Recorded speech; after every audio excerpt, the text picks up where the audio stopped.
अब गुजराती शब्द में हम बोलते हैं, गुजराती आरती है यमुना नी आरती मां विश्राम घाट ठाय, मां विश्राम घाट ठाय, तेतीस करोड़ देवता दर्शन करवाया मां गयूर।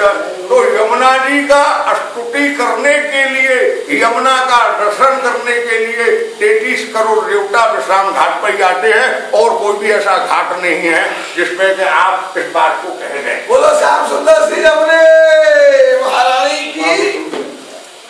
अब एक हमारा पद समझा जी का है, बोलो वो सुनना। श्री यमुना तुम सम और न कोई, करो कृपा मोहि दीन जानकी, निज विजयवासी होई।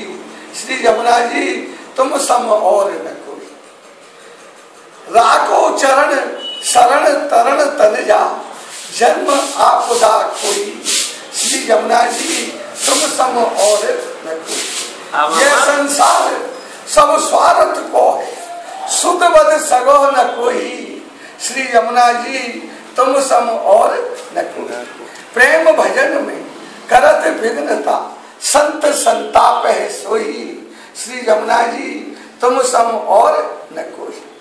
यमुना जी का दो नाम आपने सुना, यमुना यूथेश्वरी भी है, यमुना यमुना भी है, परंतु दो नाम और भी हैं। इसका नाम है यमुना जी परम कृपाल, यमुना जी परम दयाल।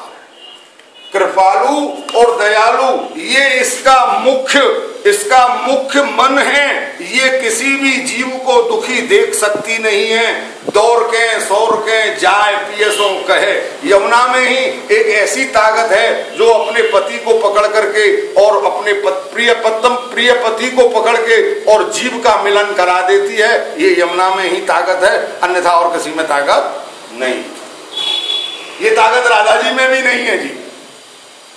क्या बात, ये यमुना जी में ही ताकत है कि ये अपने जीव इसकी शरण में कोई आया, चाहे वो लौकिकता से आया चाहे वो अलौकिकता से आया। ऐसा तो अनेक प्रमाण मिलते हैं कि यमुना जी से जो कुछ भी जिसने मांगा उसको वो मिला। जैसे बल्लभ को कोई चीज की जरूरत नहीं थी, परंतु ब्रह्म से उसको भी मिलना था, तो यमुना ने ही ब्रह्म से मिलन बल्लभ का कराया। ध्रुव पराशर यमुना के किनारे पर ध्रुव ही आते हैं और वो क्या कहते हैं कि नारायण से मिलना है। 5 वर्ष का बालक और उसके लिए कुछ भी साधन नहीं है, कोई ज्ञान नहीं है। एक माँ को छोड़ करके, एक माँ के बिंब को लेकर के, एक माँ को छोड़ करके तीसरी माँ की शरण में आया, तो उस माँ कितनी दयालु निकली कि देखिए उसका तो कोई गुरु भी नहीं था। यमुना के पास आने से उसे गुरु भी मिल गया और नारद जी मिल जाने से उसको 12 अक्षर का मंत्र दिलवाया, उसको रास्ता बतलाया। तो बेटा को मैया कभी आगे जाने देती नहीं है। क्यों नहीं जाने देती है कि बेटा गंगा किनारे जाएगा तो तुझसे पहले के लोग बहुत बैठे हुए हैं, उनका ही नंबर नहीं आया है, तेरा नंबर क्या आएगा, इसलिए गंगा किनारे तुझको मैं नहीं जाने दूंगी। अपने ही पास उसको रखा है मधुबन में, और वहीं 6 महीने में भगवान से परमात्मा से ध्रुव का मिलान करा दिया। दूसरा आपके सामने यमुना का हम ये वर्णन कर रहे हैं कि यमुना ने देखिए इस छोटे से बालक का भी ब्रह्म से मिलन कराया। तीसरा पाराशर ऋषि, यो यमुना का अनुष्ठान, यमुना का पूजन और यमुना का मनन करने के बाद प्रार्थना करते हैं कि मेरे घर भी नारायण का पदार्पण हो।